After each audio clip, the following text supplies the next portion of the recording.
মানিকগঞ্জ জেলার হরিরামপুর, চারিদিকে সবুজ গাছগাছালি আর গ্রামীণ আবহের মনোরম পরিবেশ। আর এখানে হয়ে গেল মাহিয়া মাহির নতুন সিনেমা জান্নাতের প্রথম পর্বের চিত্রধারণ।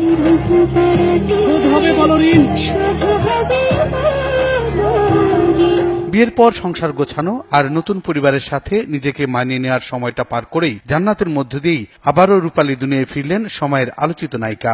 আমার ক্যারেক্টারটা থাকে হচ্ছে খুব ধার্মিক একটা মেয়ে, খাদেম সাহেবের মেয়ে থাকি আমি, একদম নিউ ক্যারেক্টার।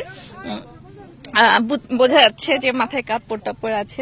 পুরো সিনেমাটি হচ্ছে এরকম, খুব সামাজিক একটা সিনেমা, আর টুইস্ট আছে অনেক বেশি, এখন বলা যাবে না। সিনেমাটিতে একেবারেই গ্রামের সাধারণ মেয়ের লুকে হাজির মাহিয়া মাহি, আর তার সাথে জুটি নায়ক সাইমন সাদিক। ইসলাম নিয়ে যে প্রচারণা চলছে অনেক আগে থেকে, ইসলাম কি বলে, ইসলামের এগেনস্টের লোকজন কি বলে, সেখানে আবার প্রেম থাকছে, সেখানে আবার সামাজিক অনেক ব্যাপার স্যাপার চলে আসছে। চেষ্টা করছি ভালো কিছু করার, আমার ডিরেক্টরও করছেন, আমাদের ফুল টিম সেখানে সাপোর্ট দিচ্ছে যেন একটা ভালো কাজ হয়। আমার মনে হয় যে একটা দুর্নীতি মিডিয়ার সাথে বিরোধ, এরপরই মাহির বিয়ে।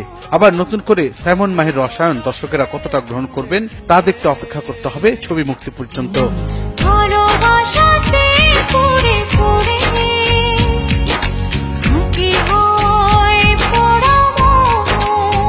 বুলবুল আহমেদ জয়, ৭১, ঢাকা।